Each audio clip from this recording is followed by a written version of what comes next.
101 na dapat malaman ng taong bayan, Jinggoy, ipapalit kay Zubiri. Yan po ang nakarating sa akin, sa ating lahat. Now, bakit daw ipapalit si Jinggoy bilang Senate President? Alright? So, ayon sa ating mga informer, mga palangga, na-imbiyer na si Ahas, si Lisa Smugs at si Marcos Jr. kay Zubiri. Okay? Kay Senate President Zubiri. Di ba? Noong nakaraan, originally kasi si Zubiri talaga is anti-chacha. O ayaw talaga sa charter change. Pero later on, I think in the middle of February, nagbago ang kanyang isip at inayunan niya, okay? Ay dahil kinausap siya ni Marcos Jr., ni Kuting at ni Tambaloslos para nga makipagsabwatan sa charter change na ito or sa puwersahang initiative. Okay? So ano ang nangyari, mga palangga? 2 weeks ago ay nagsalita si Zubiri na well, bago pa nagsalita si Zubiri, kung naalala ninyo, si Tambaloslos ay may sinabi sa ating mga senador na wag daw pakialaman, wala daw dapat parang wala daw pakialam itong mga senador na ito sa charter change. Remember that? Sinabi ni Tamba yon, okay?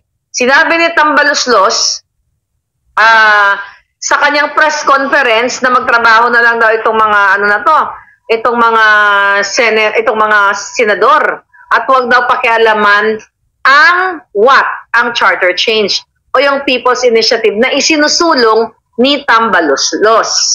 Ngayon, nag-aklas, di ba, nag-alsa dyan si Joel Villanueva, lalo si Senator Amy Marcos, dahil na, nabukela niya yan. At si Zubiri naman, syempre si Presidente Kuting, ay, Presidente, maaaring sila ay natatakot, baka sila ay gipitin. But again, ang eksenang kaganapan, mga palangga, dahil ayaw pumayag ni Zubiri, okay? Nakarating po sa atin, ayaw pumayag ni Zubiri na basta-basta na lang pumabor ang Senado sa puwersahang initiative na pinopropose nitong mga buwaka ng ina, si Kuting, si Tambaloslos, at si Lisa Smugs, dahil nga sa political aspect. Diba? It's not really for people, for economic provision. Kasi lahat naman tayo mag-agree kung hindi tayo pinwersa o hindi nilinlang ang mga taong bayan sa pagpipirma nitong jutang ng initiative na to gamit ang ayuda at binayaran ang mga kongresista. Okay? So dahil hindi pumayag, okay, dagadang here natin today, oh. Ngayon, mga palangga, kumusta na kayo, okay? Ay, okay, nako, dapat bantayan ng maigi yan, baka mabudol tayo ng mga yan. Okay, mga kababayan, here's the thing, pating. Itong buwakang inang to, itong hayop na nasa Australia, nag-ano na naman doon, nagdadakdak na naman doon, nagyabang na naman ang kabalbalan niya. Nung jutang inang ito, at saka itong butod na ito, mga palangga, ayan, kasi butod, nililingkis ang ganyan yung asawa niya. Sinasakal niya, di ba? Bagay yung, yan, sinasakal niya. Tapos yung itlog nito ay pinipisil niya. So, pisil natin itlog. Ayan, pisil natin itlog. Ayan, pisil ng itlog.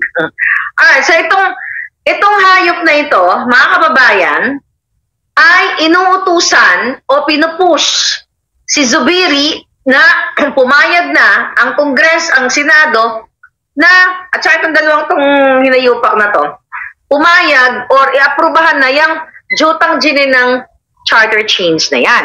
Pero 2 weeks ago, nagsalita si Zubiri na kanilang babalangkasin sa Senado at dapat, base sa ating konstitusyon, nakasalukuyang konstitusyon, ay hindi pwedeng basta-basta na lang na oo ka na lang sa kadyutahan ng Kongreso. Pagbobotohan nila. Ang dapat sa bawat issue o bawat aspeto na gusto nilang i-amend, ayon kay Zubiri, ay pagbobotohan. At dapat magkaroon ng 3/4 votes, which is 18 senators dapat ang bumoto, okay, doon sa particular na gustong i-amend. Katulad na, let's say, for example, ang pinututukan nila, it's really economic provision. like regarding about education, advertising, yung tatlong yan. So dapat daw may bumoto na 3/4 sa Senado. Then pag naboto na, dun sa mga gusto nilang i-amend, tsaka ngayon nila ipo-forward sa Kongreso. At doon, after that, magkakaroon ng bicameral meeting and decision. Ayaw ni Kuting. Okay? At ayaw ng mga buwakan ng inang to. Itong dalawang tong mga hinayupak na to, gusto talagang budulin kasi hindi talaga ang intention nila for economic provision. Kasi ang gusto nila, politika. Ibig sabihin, para manatili sila sa pwesto. Yung hinayupak na ito, itong buwakan ng inang tong butod na ito, at itong weakling, itong hinayupak na ito, itong dalawang ito, nagpupush kay Zubiri. Ngayon, dahil hindi pumayag, mga kababayan, si Dudong ninyo, okay? Anong eksena? Papalitan siya ni Jinggoy Estrada. Okay? Basta-basta na lang bang ganon? Okay? So, basta-basta na lang ba ang mga eksena ganon? So, dahil nga mga palangga, ayaw ni Zubiri natin na gustong ipa-inform sa inyo mga kababayan, yung gustong persahang initiative o charter change, itong buwaka ng inang dalawang to, wala ba si Itik? Si Tambaloslos, naka-order nga ng bonggang-bongga para kompleto na ang barkada. Okay, anyway, ang mga hayop kompleto na, no? So, mangyayari, si Jinggoy daw ang ipapalit. Ngayon, ano ang catch kay Jinggoy? Natatandaan ninyo na nung January, si Jinggoy Estrada, even though na-acquit siya dun sa plunder case niya, ay nakalaboso siya, na guilty siya dun sa kanyang case, one count of direct bribery at saka indirect bribery sa Sandigan Bayan. So dapat, 'di ba, kung sobrang final na yung desisyon na 'yon, ay hindi na siya dapat makatakbo, 'di ba, perpetually, hindi na siya makatakbo sa kanyang sa politika. Pag hindi siya makatakbo kahit ano, at hindi rin siya makaboto, magiging suspended na yung kanyang right to suffrage kung siya ay tuluyan ng ma-convict, ma-guilty or final and executory na yung hatol sa kanya. Kaso lang, doon sa Sandigan Bayan, kaya napansin nyo, nandiyan pa si Jinggoy, kasi nag-file sila ng motion, okay? O reconsideration. So, ano nangyayari? So, hindi pa, kaya napansin nyo, di ba, marami ako nababasa, bakit hindi nakulong si Jinggoy? Kasi mga palangga, nag-MR, nag-motion yung kanyang mga abogado, kaya hanggat hindi pa final, okay?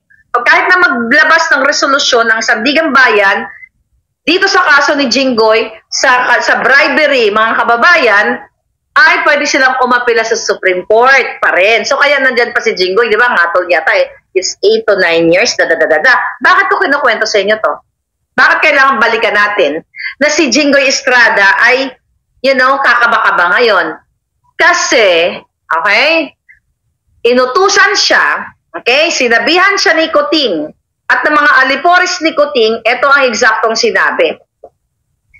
Ayan, yung eksaktong sinabi, doon sa mga nagpupush na palitan na si Zubiri. Execute the order while I'm away. Gawin nyo na, palitan nyo na yan si Zubiri at ipalit nyo si Jinggoy.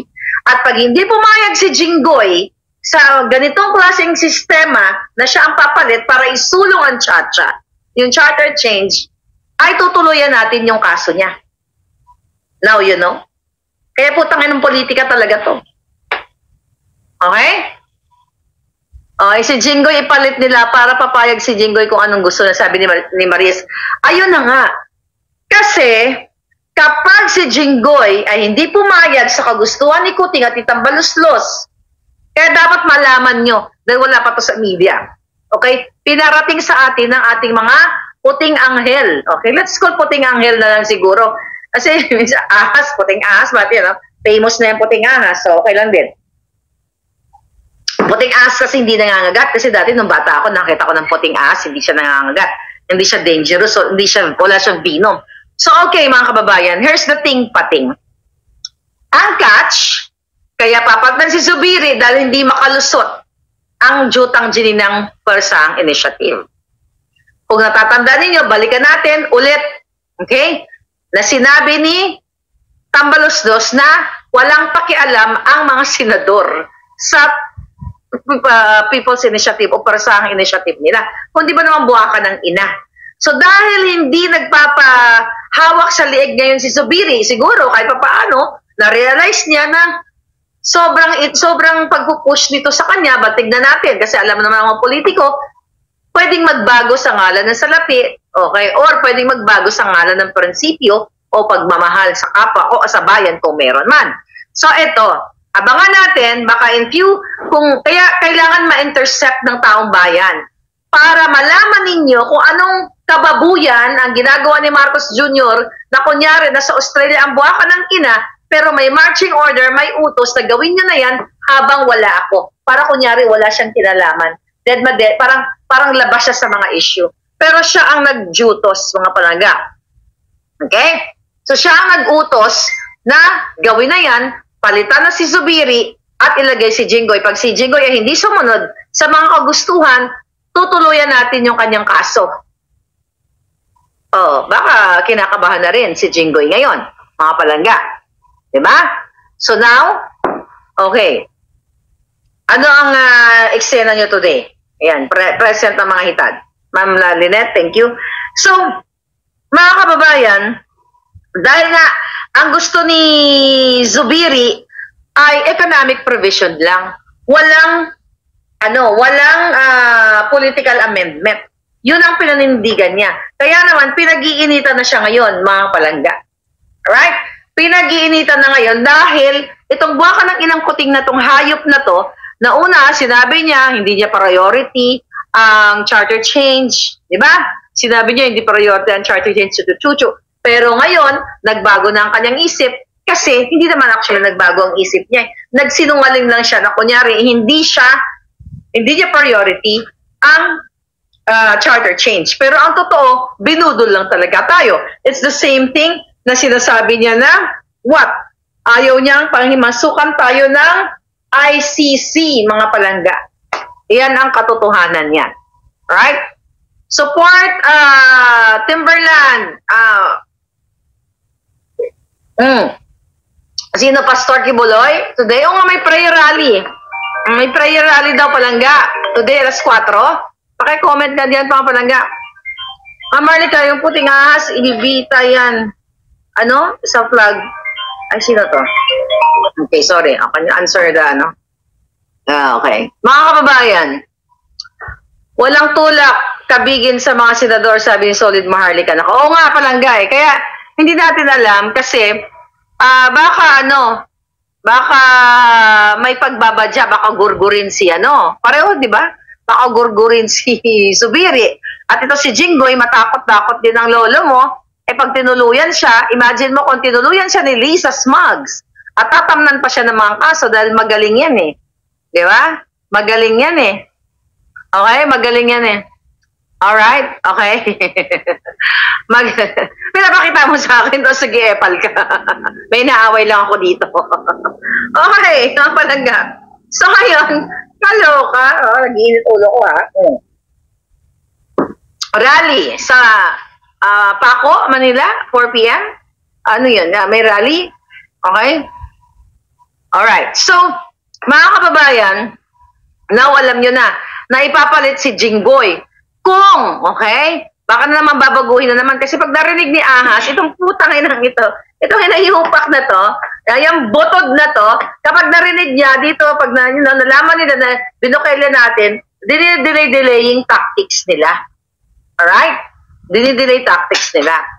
Ay, singit na balita, sabi ni Ronald, ma'am, balitang showbiz, Jacqueline Jose pumanaw na. Oo nga, nabalitaan to, kawawa naman, 59 years old.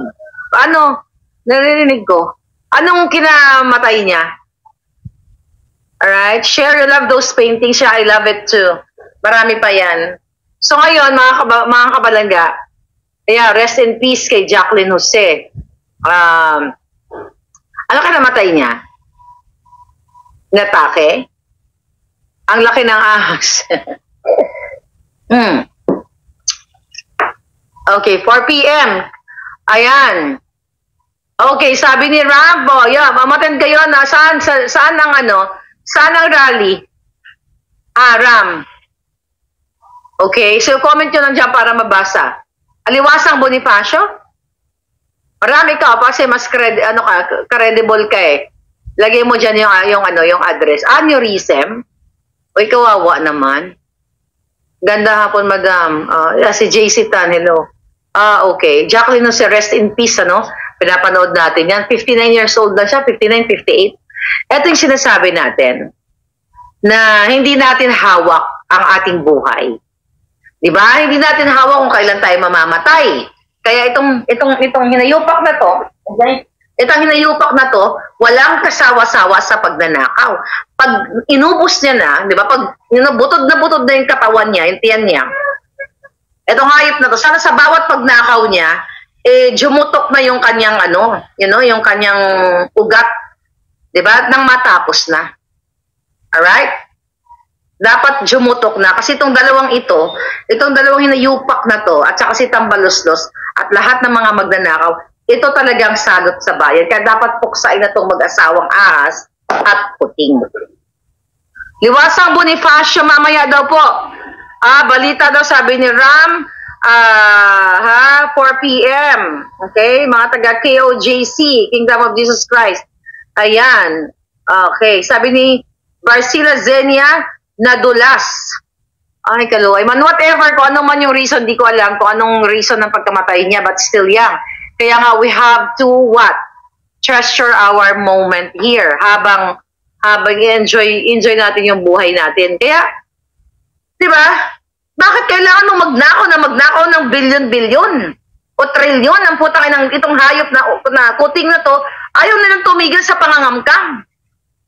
Actually, mga kababayan, magkano ang kinokolekta nila sa Bureau of Customs? Di ba sinabi ko na sa inyo yan? Million.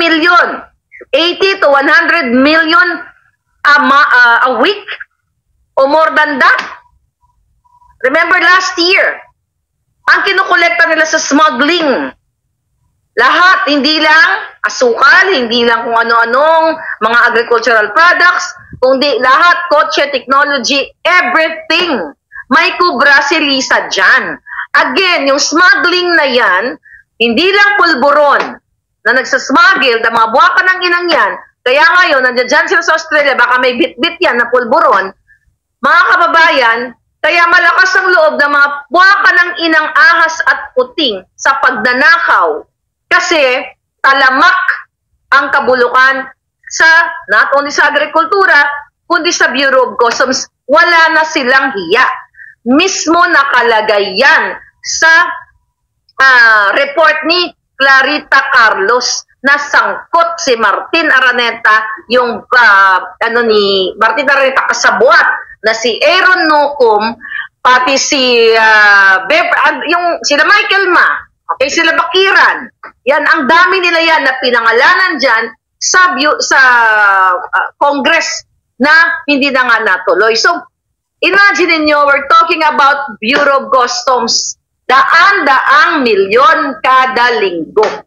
Yung Bugatti na ipinasok dyan, actually, kailangan nating tanungin. Okay? Kasi may nag-inform sa atin na posible, okay? Posible daw na ang Bugatti, okay, na dalawang Bugatti na nahuli dyan, o na drama-drama nila dyan na nahuli, ang isa daw doon, okay, ang isa daw doon, posible, okay? Dahil naghahanap pa tayo ng pinapakonfirm ko pa sa aking Juting Jahas na ang isang Bugatti ay regalo kay Martin, okay, Butlog. Si Martin Butlog, di ba, Butlog, kapatid ni Lisa Smugs, ni Lisa Butod na Butlog din.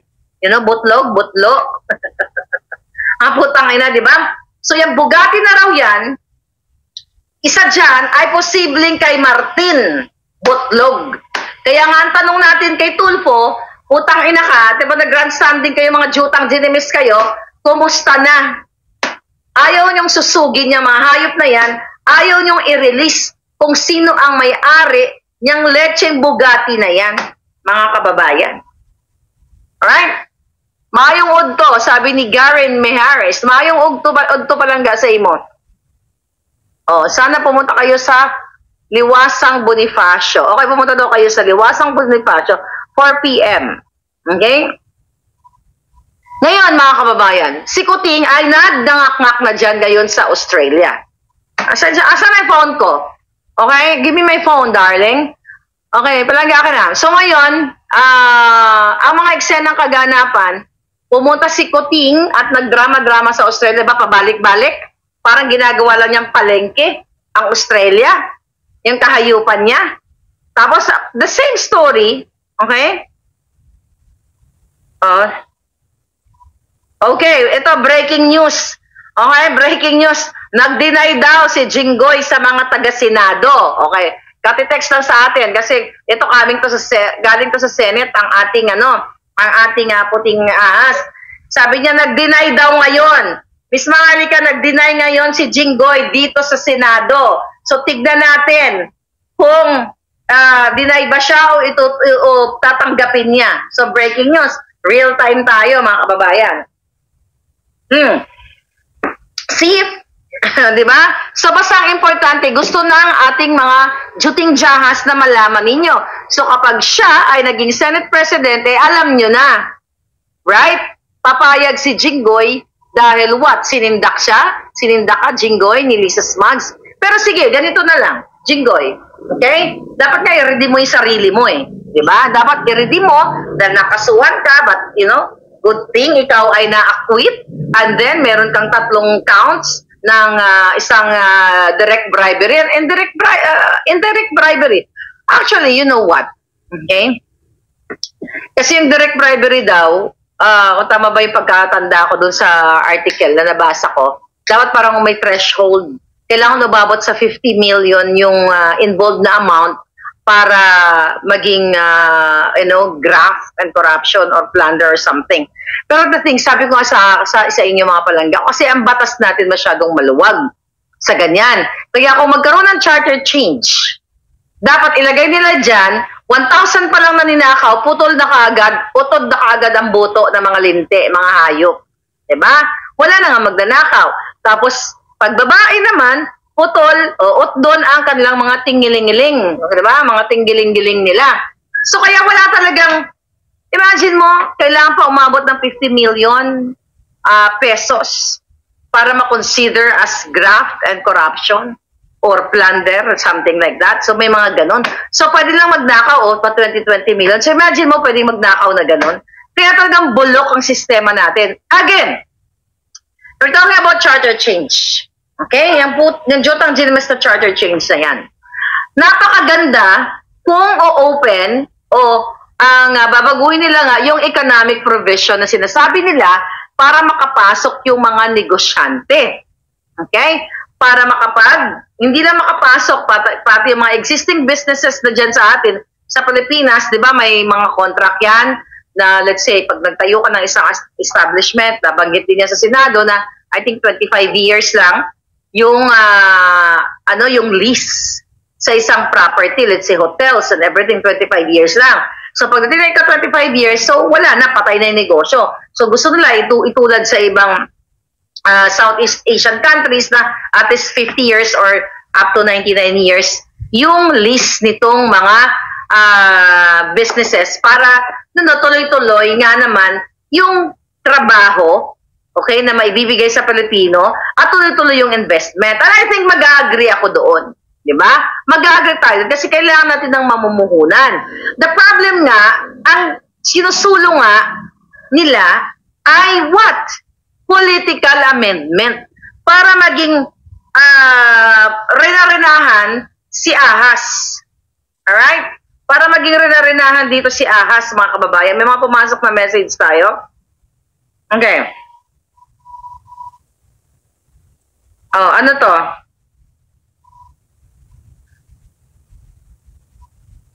Okay, sa PGH daw, may issue, breaking news.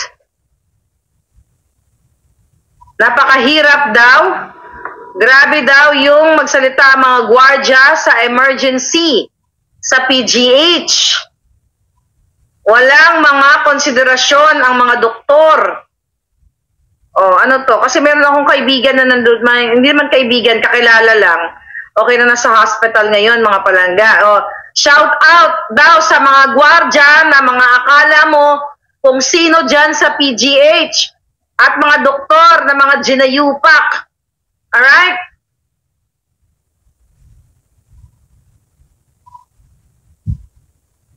Okay, yun lang. Nag-shout out dito. Oy, mga taga-PGH, mag-ayos-ayos kayo. Maawa kayo dyan sa mga pasyente.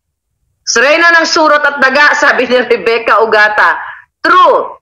Yeah, Reyna ng surot at daga si Kuting. Okay? Reyna si Kuting. No, Reyna, pwede rin. Diba? Mga surot at daga. Ngayon, mga kababayan, anong mga issue ngayon? Bakit nakatutok sa Buwaka, nakatutok si Kuting dito? Bakit niya sinasabi na kailangan gawin na, utusan na, mag-change na ng leadership dyan sa Senado na iupo si Jinggoy. Although nga sa breaking news natin, ay dininay niya. Gawin na ninyo habang wala ako, habang nasa Australia ako. Yan ang instruction ni Kuting. Para nga magmukhang wala siyang kaalam-alam. Sasabihin na naman yan, busy ako sa Australia. Yayaan natin yung Congress at ang Senado, sila mag-ano dyan, mag-uusap. Ganon ang kabangagan ni Kuting. Alright? Okay. So ito mga palangga, mga balita. Okay? Tungkol sa Shabu. Okay? Ito sa Pulburon. May naaresto daw kahapon. Kasi ito samot-saring balita ito. Arestado ng mga otoridad ang 58 years old na babaeng pulboronic, okay? Pulboron pusher. Matapos makuna ng 163 na gramo ng hinihilalang bububu na nagkahalaga ng 1.1 million sa buy-bust operation sa barangay Mambulak, Silay City, Negros Occidental. Baka kamag-anak ng Lisa Smugs to. Alright? Nung March 1 daw.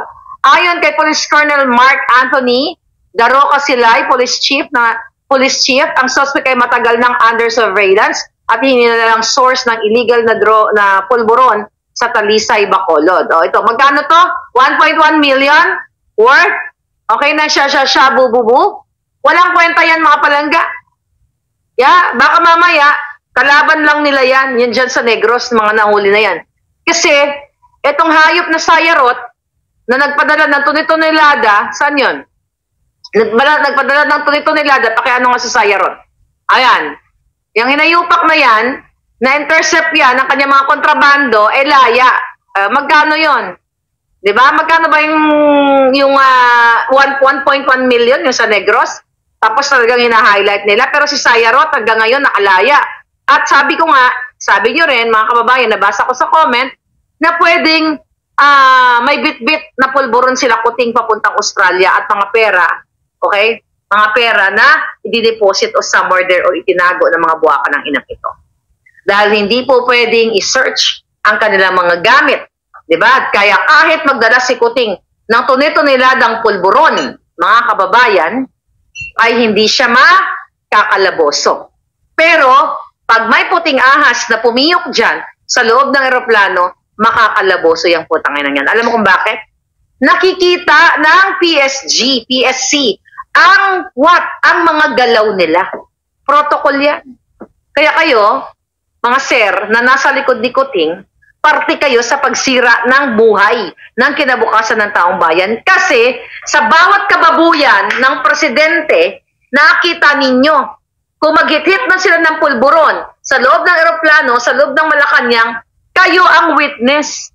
Ngayon, kung kayong mga tagapagbantay ng presidente, di ba kayo taga-silbi, di ba kaya nyo binabantayan yan, tinitignan ninyo para sana sa kanyang security. Okay lang, nababantayan nyo. The problem is, kung maganda yung ginagawa ng presidente yung bangag.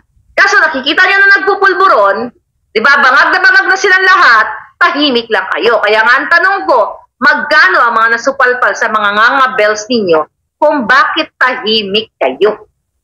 Mga kababayan, nakikita nila ang bawat pananampal ni Lisa Smugs, bawat pangbuboljak, bawat pagsigaw niya, bawat pagdilat ng mata ni Lisa, itong babaeng ito, sa bawat pisat niya ng pototoy nitong buwaka ng inang ito, nakikita ng PSG.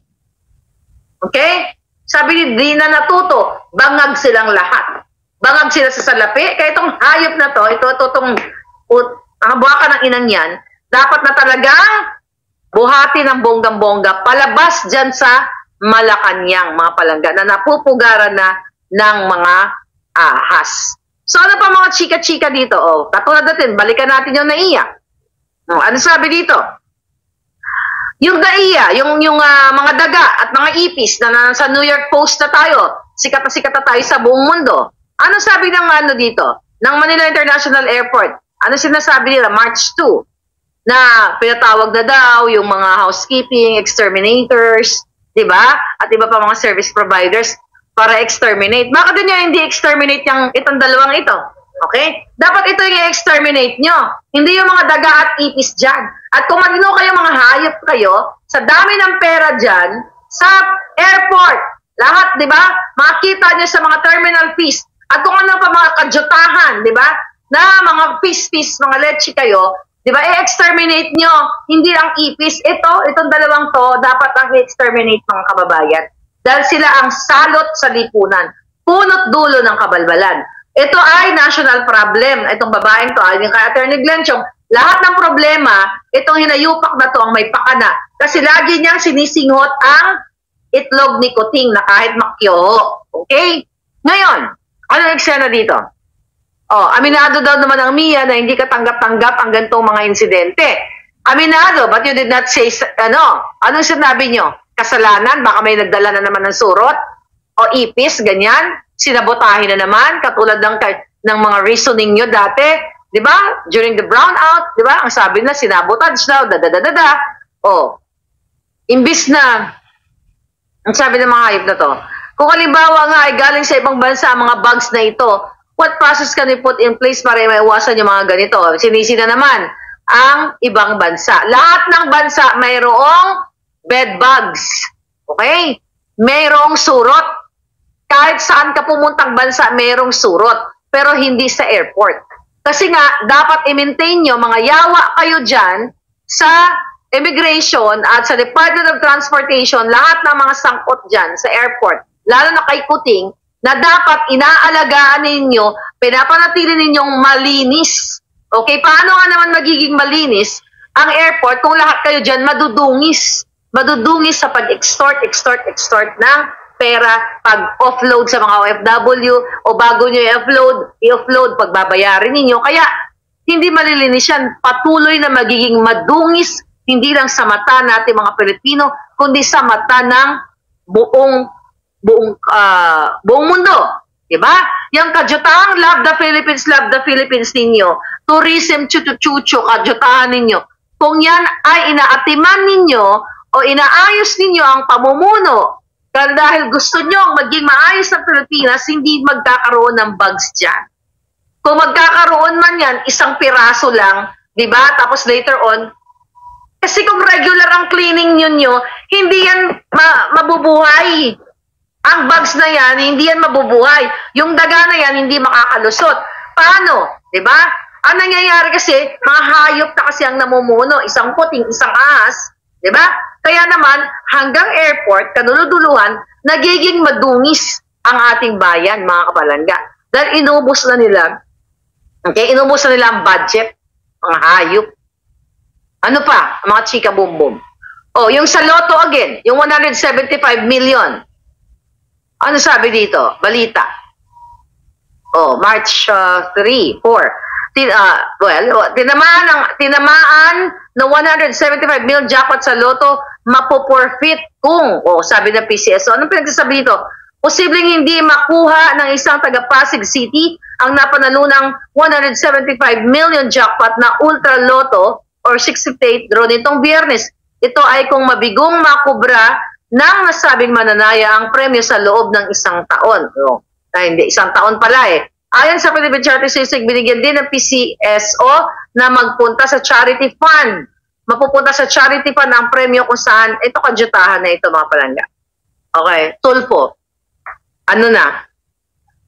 Tulfo! Rapi Tulfo, nasaan kang hinayupak ka? Nasaan ang forensic mo? Nasaan na yung paimbestigahan mong giatay ka? Baka hindi mo ilabas pati yung inimbestigahan mong Bugatti na yan. Dahil ikaw nagpasimuno niyan. Kaya bang-yabang mo? Oh, ilabas mo. Na kay Martin Botlog daw yan. Ilabas mo kung sino ang may-ari. Bakit nakapasok yan sa Bureau of Customs? At bakit yung jutang gininang loto na yan? Ayaw nyo pa rin ipatigil na mga hayop kayo na bogus ang mga nananalo. Ano? Rafi? Hanggang drama ka na lang? Kaya dapat sa inyo lahat, lingkisin kayo eh. Dapat sa inyo lipulin sa mundong ito.